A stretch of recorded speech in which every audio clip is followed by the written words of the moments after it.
Okay, well, welcome everyone to our 18th annual Growing Online Learning Conference presented by Illinois Community Colleges Online. The theme for our 2026 conference this year is Designing for Access, OER, and the Future of Online Learning. We hope that this year's conference offers you ideas and strategies for developing a culture for open education and engaging in OER development and implementation. I'm Lisa Dierda. Thank you for being here with us today. ILCO would like to thank Heartland Community College for providing the web conference platform for use for this year's conference. Please note that captioning is available for use during the conference sessions.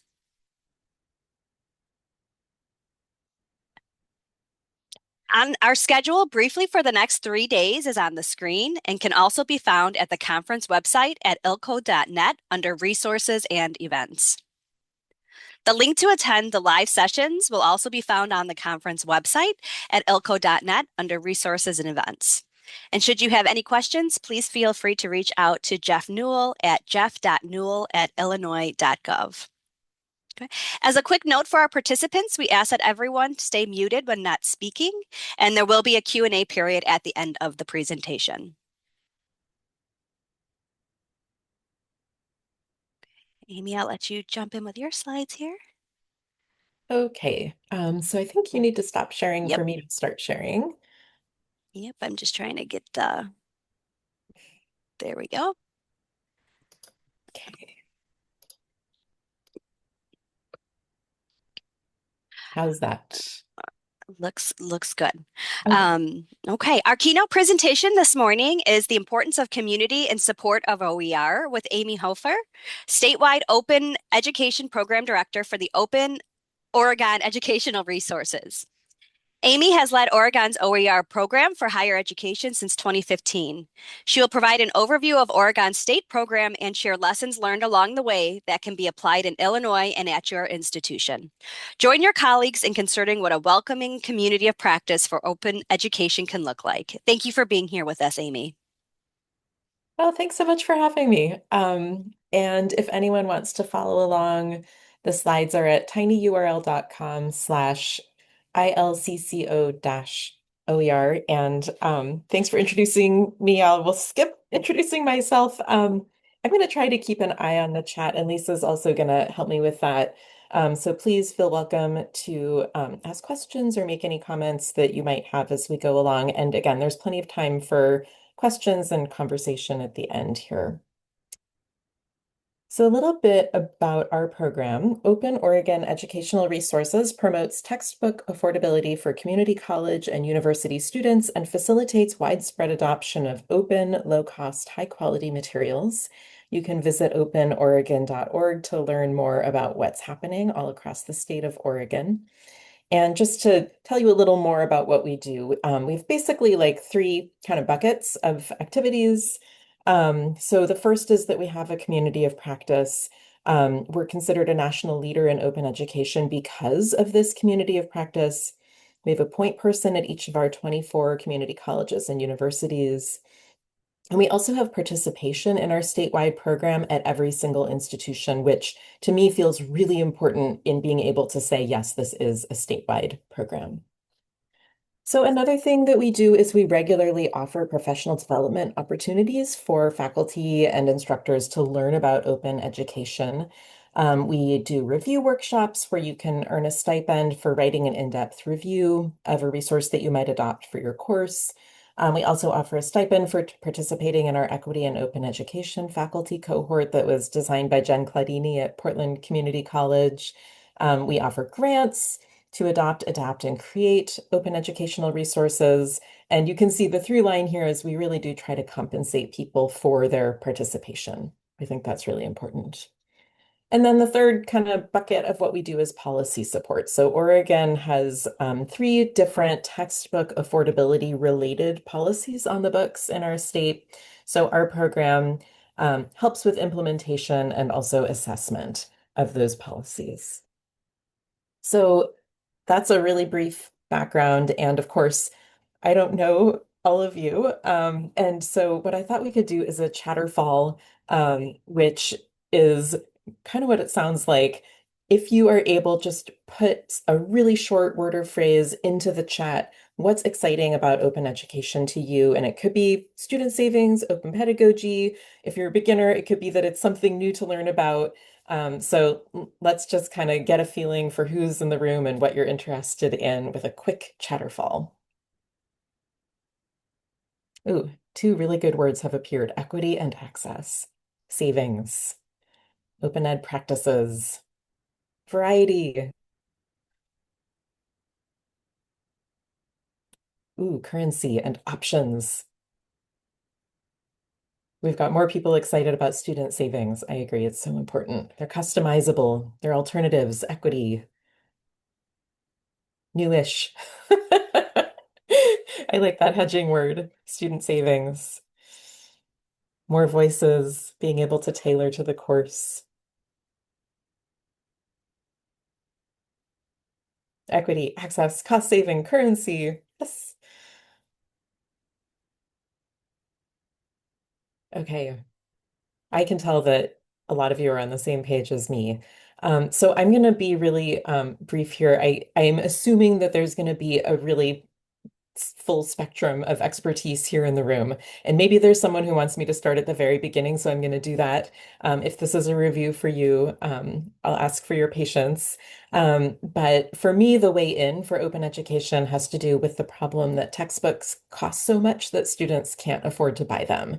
And what we saw in the Chatterfall is like it's so much more than cost, but that was how I got started. And maybe for some of you, that's true as well. The cost of textbooks is a small dollar amount when you think about the total cost of attendance in higher ed, but the research shows that seemingly small, unpredictable expenses can create a financial emergency that limits student success and increases student debt. So it may seem small in absolute dollars, but it's really important.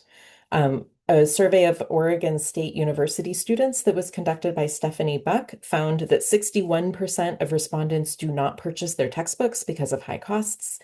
44.5% took fewer classes, 18% have dropped a class, 14% withdrew from a course, and historically underserved students reported a greater impact of these high costs. So, in other words, we are losing talent as a result of high textbook costs.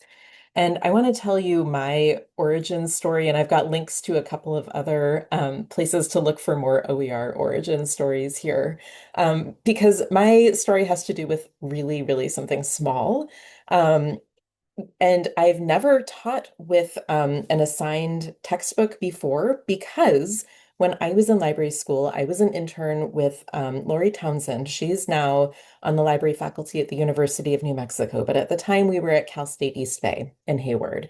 And when I was getting ready to think about what book to assign for my course, Lori said in almost an offhand way, "Oh, I never assign a book. I wouldn't want my students to have to buy one." And I went, oh, okay, well, she's my mentor. I'm going to follow her lead. And that made such a big impact. I don't teach credit courses anymore, but if I estimate that for the 8 years that I did, I had about 100 students per year. So the book here that's on the slide is Research Strategies by Bill Badke. If there are other librarians here, you'll understand when I say I'm a huge fan of his work. You can get his book for about $20. So again, that seemingly small dollar amount. But when you do the math, I think I saved students about $16,000 just because of that one little thing that my mentor said when I was in graduate school. So that's a really big impact for something really small. And what I did instead was not open education. I was assigning library resources as course materials. So there's a lot of different ways to get at this textbook affordability piece, right? Like library resources, they're not openly licensed, they're not free, the library pays for them, but students have already paid for access through their tuition and fees. So it gets at the affordability piece. Likewise, there's a lot of content online that's available at no cost. It's under all rights reserved copyright, but it's solving for that affordability piece. But the thing that we're going to focus on today is open educational resources. So these are available for free online or in print at low cost. And in addition, they have an open license that gives users certain permissions. So They're saving students money, and they're also affording faculty the academic freedom to do the kinds of things that instructors like to do with their course materials. So the thing that I always point out first on this slide is that the open license gives you permission to keep a copy. So from the instructor point of view, you can download and save your own copy. You do not have to rely on an external third-party server, right? For students, that's also really important. It's like the opposite of a textbook rental. It's yours, you can keep it. But then, as we were seeing in the Chatterfall, there's so much cool opportunity to customize and make a more current version, make a more accessible version, translate into another language. You can pull together different pieces of different resources and make something that's really customized for your own learning outcomes and for your own students in your course. And then the open license also gives you permission to share forward your version as long as you're providing attribution back to the original content creator. So that was a bit of a whirlwind. And again, there's time for questions. Hopefully, we're sort of getting everybody on the same page here. But what I want to share that I also saw in the Chatterfall that I really relate to of what people were saying there is that the thing that keeps me really interested in this work is that open education is really squarely in the middle of both the academic and the economic questions that we've been talking about, the access and the equity piece. And open education is a unique intervention that meets both of those needs at once. It has so much potential for bringing greater equity and justice to higher education. So for me, that is really my why, that access and equity piece. But I also want to turn it around for just a second and think about why not, because I think that's equally important. So to give a few examples of why not, um, not all knowledge belongs in the commons, right? So a good example of that is that Indigenous knowledge has in the past been assumed to belong to anthropologists or cultural institutions rather than the people or communities that created that knowledge. That's an example of a why not. Another is that not all students want to work in the open. They have a lot of valid reasons. So you could have like a mind-blowing open pedagogy assignment and still need to offer your students options that really respect how comfortable they are with sharing publicly, whatever their reason may be. And then a third example of why not is that not all instructors can make that individual decision to change their textbook adoption, right? So sometimes there's a model where people need to move with their entire department. You don't get that instant gratification, but actually, if you can get buy-in from an entire department, maybe there's like a really bigger impact down the line. Um, so, just to come back to the title of my talk, this is really about community. So what I hope that you all are going to do as a community is keep on asking that next question, the next question, because when it comes to open ed, I keep on learning, like, I'm going to make plenty of mistakes. I'm going to keep on learning. I'm going to keep on taking risks, and maybe some of them work out and some of them don't. But you can keep on learning why and why not as you go. So um, one more thing that I want to say is that there are two things that are always in short supply. And this might have been what you thought of when I said why not. So time and money. Part of my job is every other year I report back on our program to our Higher Education Coordinating Commission. And my report always has to say, what are the barriers to greater adoption of open education? And I keep giving them this presentation that's like, it's really boring. It's always the same barriers. It's always time and money, right? And you're probably finding the same thing to be true. Um, I'm going to share like a whole bunch of ideas that are adapted from a lightning talk that I gave in 2018 at the Open Ed conference. And the title of that talk was Things You Can Do While You Wait and Wait and Wait for Your OER Initiative Funding.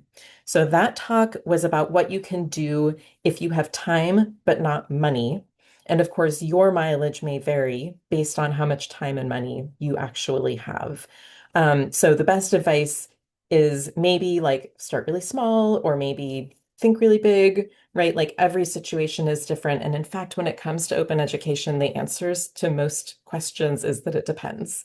Um, I'm going to share three areas where you can consider that collaboration piece, that community building piece that's so important. And then I'm just going to pepper you with a lot of additional ideas from this lightning talk, and you can, take them or leave them, and maybe they spark some other ideas for you. So I'll first tell you what I've just some thoughts about time and money, and maybe it's obvious, but maybe it sort of like helps us think in the same way. And Carla, I do see your really good question here, and let's put a pin in that, and we'll come back to it in the Q&A. I think that's a really good discussion topic. Okay, so about money. Money is really important. Student savings, as I shared, like for me, that was how I got into this work. Maybe it's true for you too. It's not everything that we do, but it's so important to students to be able to save money on the cost of attending higher education. It's something that's really exciting to report on when we have student savings information. It's something to celebrate. And money also helps acknowledge the work that instructors do when they are redesigning their courses. It's a lot of work, right? Even if you would never actually want to do the math and find out your hourly rate of your stipend, it's still some acknowledgement, right? So money is important for both students and for instructors. For our programs, oftentimes the money is one-time funding. And that puts the sustainability of an OER initiative at risk because what happens when that one-time funding is gone? So we need to make sure that we're using one-time funding if we have it to demonstrate success so that we can make the case to integrate that funding into what we already do, right? That's going to be a more sustainable model. And then regarding time, likewise, OER will not be sustainable if it's always seen as something extra, an initiative that we do on top of everything else on our plates. So as you're making choices about what you want to take on related to open ed, you can think about which ideas involve new time that you wouldn't have already spent versus projects that you can fold into existing time that you would have already spent. So, for example, if you have to switch your textbook anyway, that's a really good time to evaluate open textbooks alongside commercial ones as part of your adoption process that you're already doing, right? You have to change your book. Maybe there's a new edition coming out and you've got to update your whole course anyway. That's a good moment.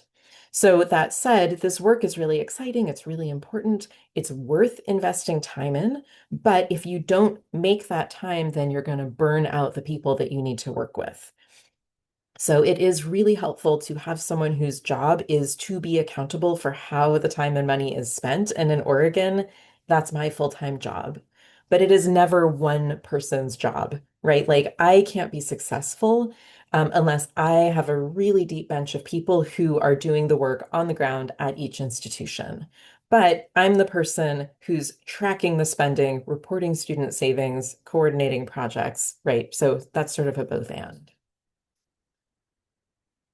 So in terms of community building, the first thing I would say is to meet your people. So just start calling, start writing, meet with people remotely or individually or as a group. Just start talking to everybody about open education. So since I'm in a statewide position, as I mentioned, I have a point person at every institution.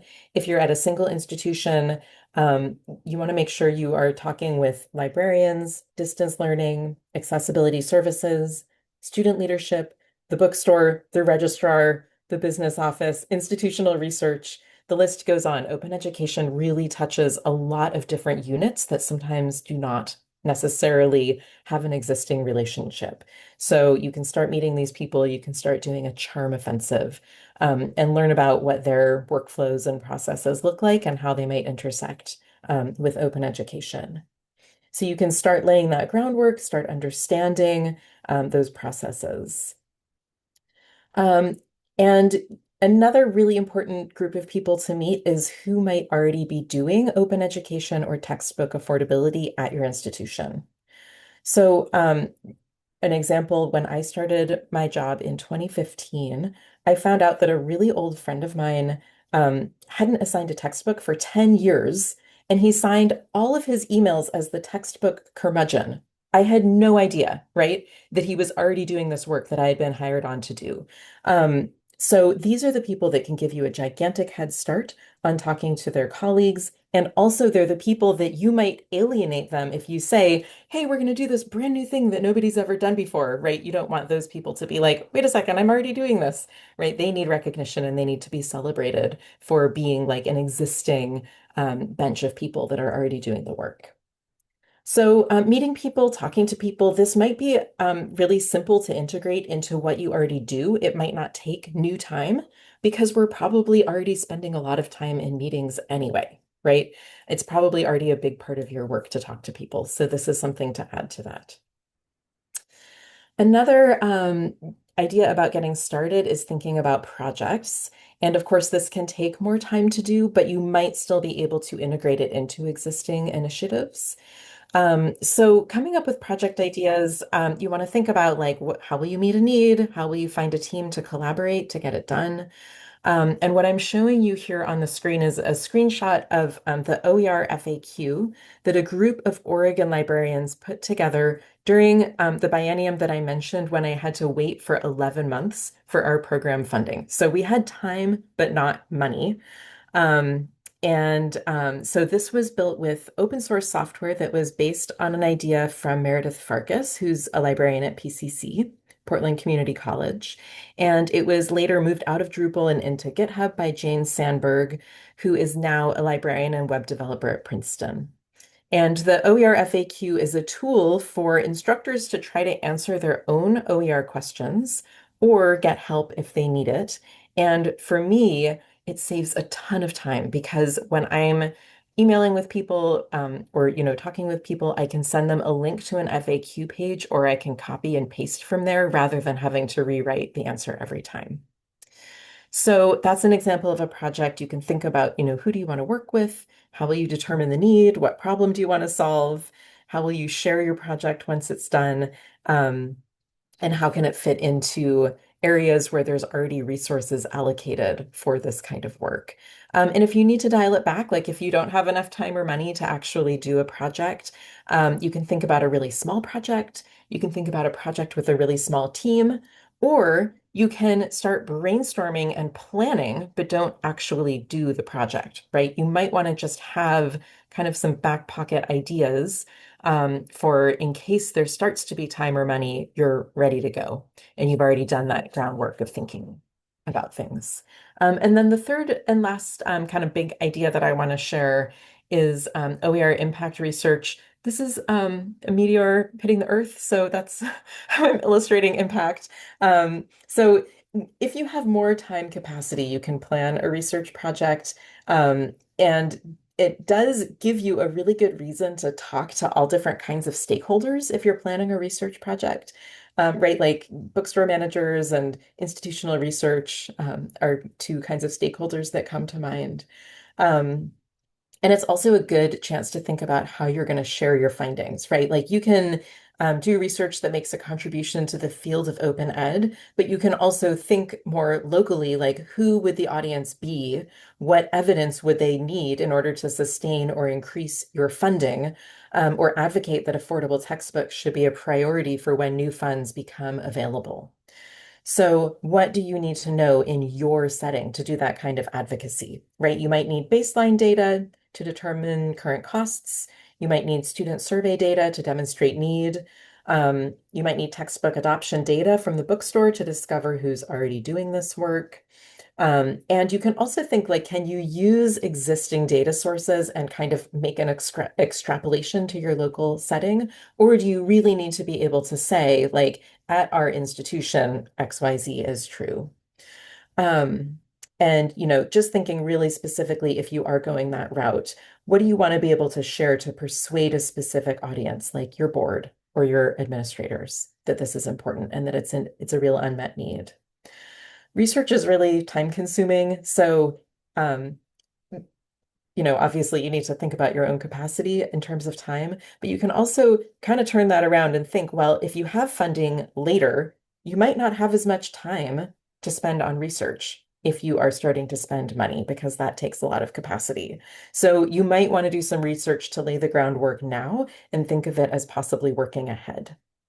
If you need to dial back a research project, some ideas are to plan how you might do the project without gathering any data, read other studies and take notes on the goals and methods that might apply at your institution, right? Like it doesn't necessarily need to be a full-fledged research project in order to get you like a little bit further down the road. And I want to acknowledge, as the slide here says, it's an uncertain world, and this is a mural of a very strange looking sea creature.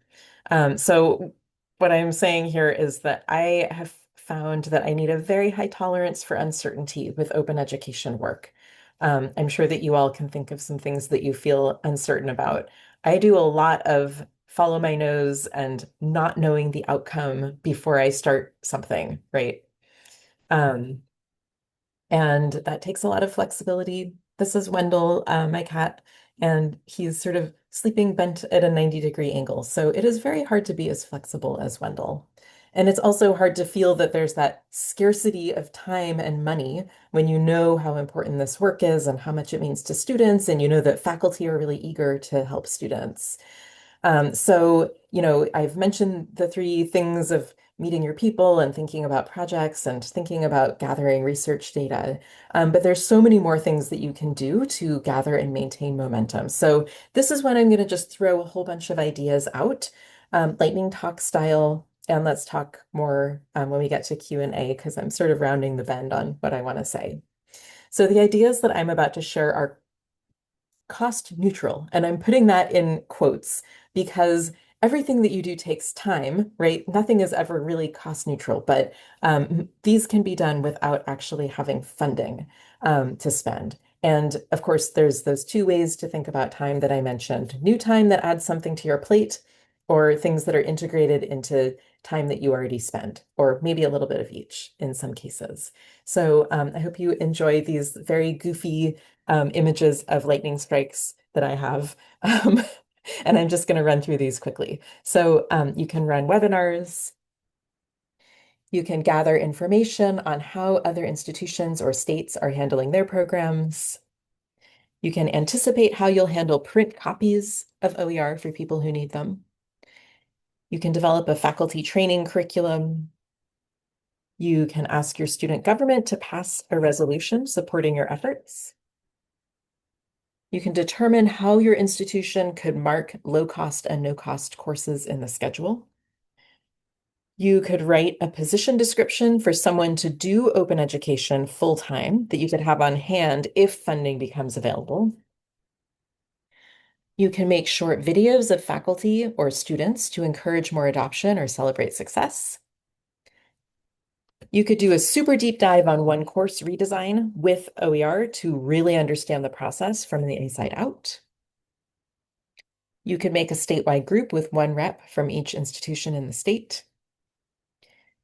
You could train faculty or student volunteers to become OER ambassadors with specific commitments and targets for their outreach. You could do something fun on a specific date with a lot of publicity, like an open access book launch, an award ceremony, a grand opening of a Creative Commons licensed mural, etc. And then in conclusion, I have an adorable photo of a snail approaching a tiny finish line, which is to say, change is really slow. I want to normalize that. Government and big institutions are slow, so hang in there. Like, it really is a long game, what we're doing here. So with that, let's move into discussion, and I'll just pause for a minute while I stop sharing. And we have one question queued up, but I also want to just give folks a second to gather their thoughts and think about if you have any questions or comments. So one moment, please.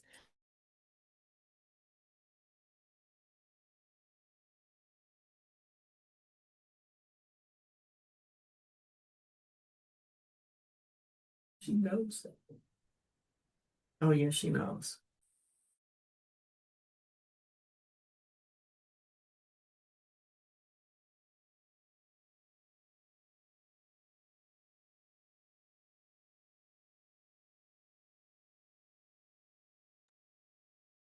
Okay, so Carla asked earlier, how do you help faculty to transition to OER if traditional textbooks offer supplemental resources and sometimes OER doesn't? This is such a good question, and those supplemental resources are also called ancillaries, like the quizzes and question banks and the homework platforms and all of that.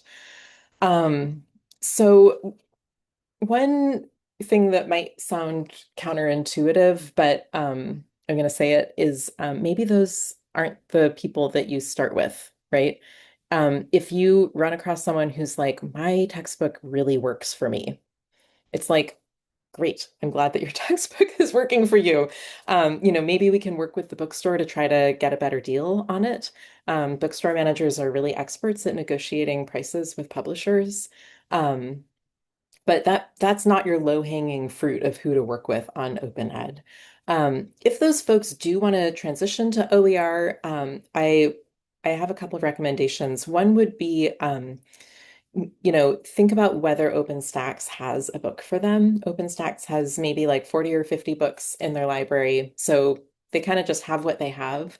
But I do point people there as kind of a gold standard of open textbook publishing because they follow really the same publication process as a commercial textbook publisher. They have multiple peer reviewers, multiple authors for each chapter.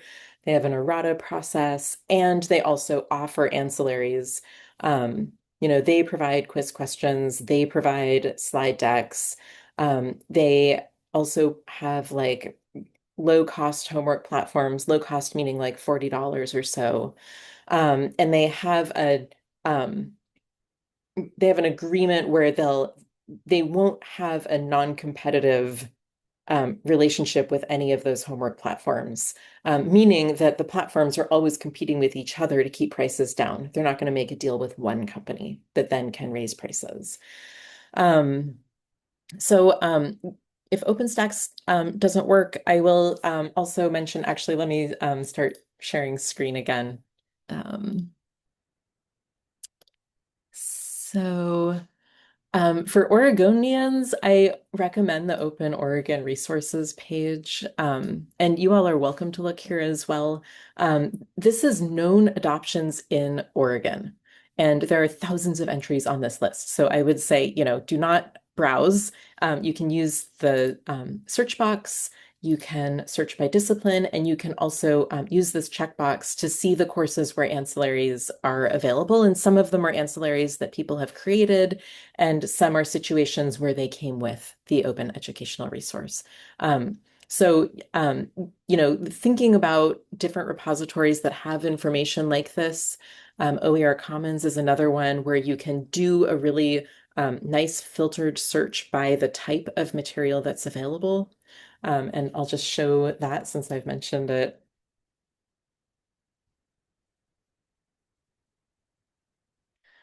So if you say, I don't know, composition, this is going to be too broad of a search. And I always limit by education level first, because there's a lot of K-12 content in here, and that can be really distracting in your search results. But as you can see, there's far too many results to browse here. But if you look under material type, you can start to see, okay, what are the kinds of ancillaries that are available here? So does that start to answer your question? Do you have any follow-up thoughts or questions about the ancillaries piece? It's really important, and I really feel for the people that assign those homework systems. Often they have huge, huge numbers of students, and they really need that auto grade option. So I don't think anyone is assigning those to be cruel to their students or anything like that.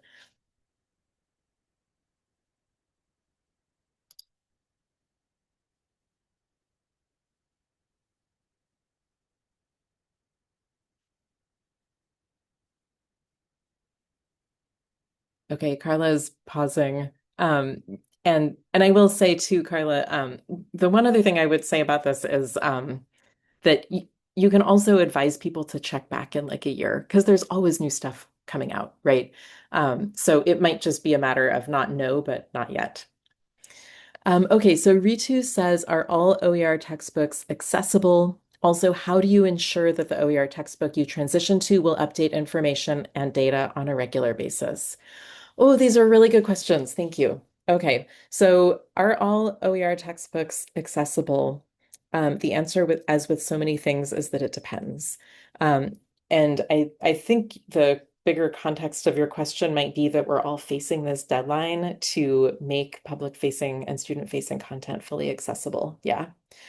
So I've been enjoying a very large project to evaluate the accessibility of all the open educational resources on our Pressbooks network in Oregon. Um, so I'm doing like 10 years of network management in 4 months. So that's been a really big project and a really good opportunity to make our books more accessible, which has been backburnered for a long time. Um, and I think that really the answer to both of your questions is that if you find something with an open license that is not accessible or not updated, you do have the option to make copy and fork it, right? You can make the changes that you need, and then you can share it with an open license with credit back to the original creator. Um, but especially with accessibility, because of the changes that are coming, I would really recommend to start by contacting the author or the publisher. Because everyone is facing the same deadline, you might find something that is not accessible. And if you write to them, they'll say, we're working behind the scenes, we'll get this done by the deadline, right? And maybe you can say, okay, this is what my students particularly need. Like while you're in process, are you going to deal with this? Right. So this is kind of a good moment to connect with people about that. Likewise, with currency, you might write and ask, like, hey, is there another edition planned? Is it in the pipeline? Maybe the answer is yes, maybe the answer is no. But that's kind of where the community piece comes in. I have found that people are very responsive to, reaching out and saying like, hey, your book is really valuable. I think it could really work for my course, but XYZ, people are really happy to know that you're interested in their work and they'll probably write back. Does that help, Ritu? Do you have other? Oh, yeah. Okay, Ritu's saying thank you. Jerry says, I was really sad when one that we've been using has a no derivatives clause and is 10 years old, but we're planning to get in contact with the other. Oh, Jerry, yes, I feel for you. The no derivatives clause is an attribute that some open licenses have that means you can't make any changes. You might still have a good fair use argument for modifications. There's nothing about the Creative Commons license that trumps your fair use rights. But of course, you want to respect the author's Creative Commons license also. But I really like that you're getting in contact with the author. And if in the OER FAQ that I mentioned, there's a sample letter that you are welcome to use as a starting point to modify. Um, so basically, when you're reaching out to an author, you want to say, this is the use that I want to make of your work. Do I have your permission for that? So you could say, for example, I want to, you know, make a derivative work that updates to, XYZ currency in our discipline, and I want to put this open license on it, right? Like maybe it's a less restrictive open license. Do I have your, and I will share it, with my students or publicly with the whole world with this open license. Do I have your permission for that? And if you get permission, the person, can give you sort of different levels of permission. And then when you include their work in your openly licensed work, you can say this was used with permission from the author, right? Or you can say like this work is CC BY, which is the least restrictive open license, and these pieces are licensed under CC BY no derivatives with permission from the author, right? So that's really important information that you can pull forward into your work if you have been in contact with the author.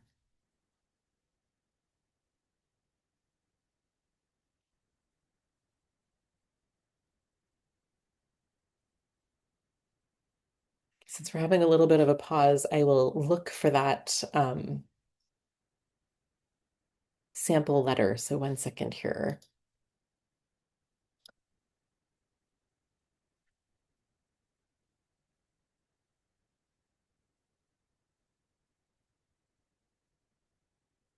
Okay, I'm putting this link in the chat. Maybe that'll be helpful.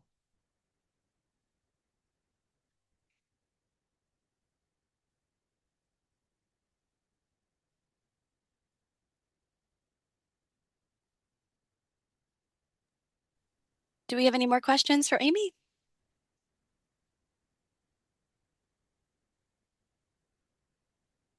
I'm also curious, while people are gathering their thoughts about questions, if any of those like lightning bolt ideas are something that you might want to try, or if they gave you an idea for something different that you might want to try. I'm always sort of looking for new thoughts and ideas.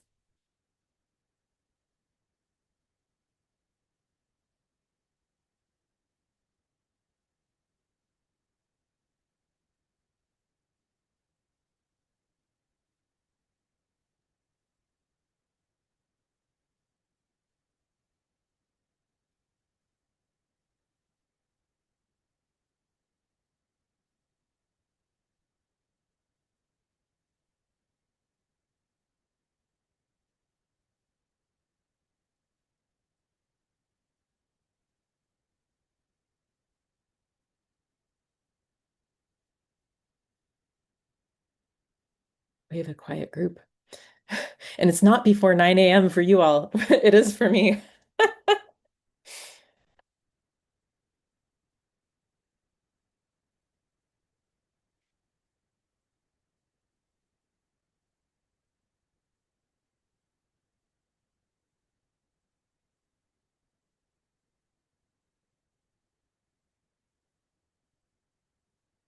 How would you start with creating an OER? Oof, that's a good question. Um,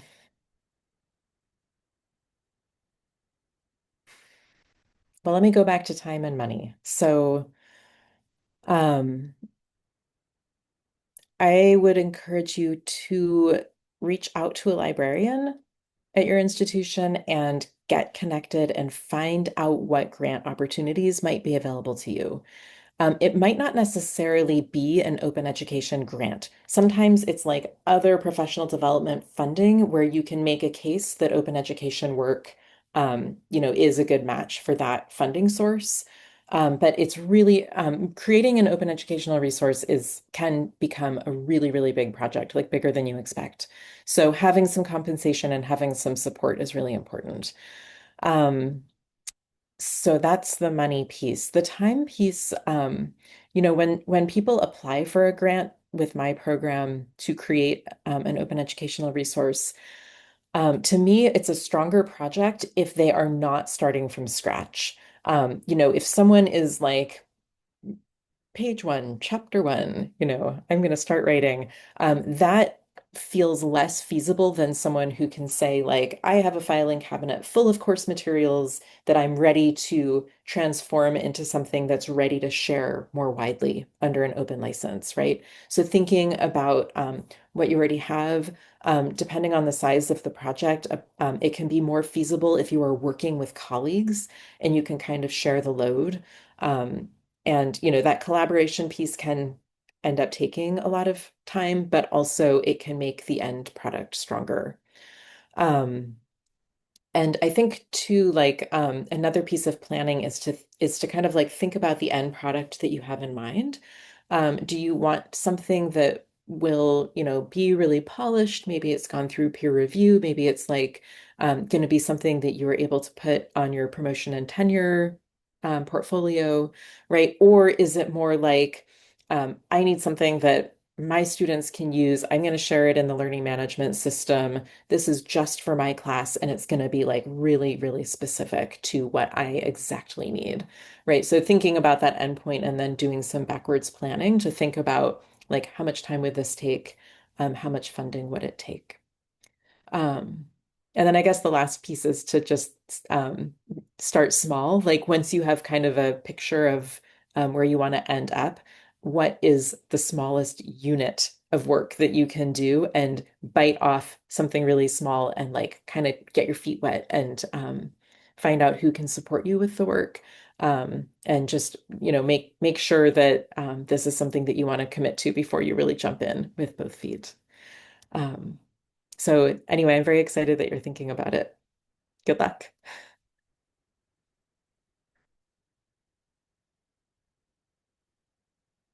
These are great questions. Anybody else?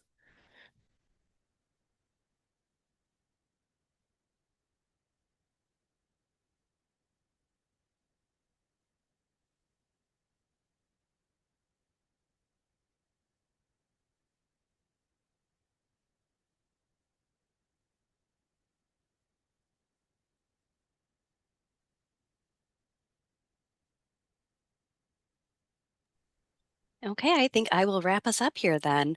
Thank you to everyone who joined us today for the session, and especially thank you to Amy for her knowledge she shared with us. If we can all give her a round of applause in the chat, in a text or a reaction, that would be wonderful. I'd also like to remind everyone that we have our schedule on the screen for for the remainder of the conference. And this afternoon at 2 p.m. Central, we have a panel discussion on OER work at Illinois community colleges, featuring a faculty panel from our schools. And we look forward to seeing you then. Also, as a reminder, if you have not registered for the full conference, you can do so and visit the access the conference recordings and links on the conference website at ilco.net. We'll also be sharing our resources and slides following the conference. Should you have any questions, again, you can feel free to reach out to Jeff Newell at jeff.newell@illinois.gov. Thank you all. Have a great day.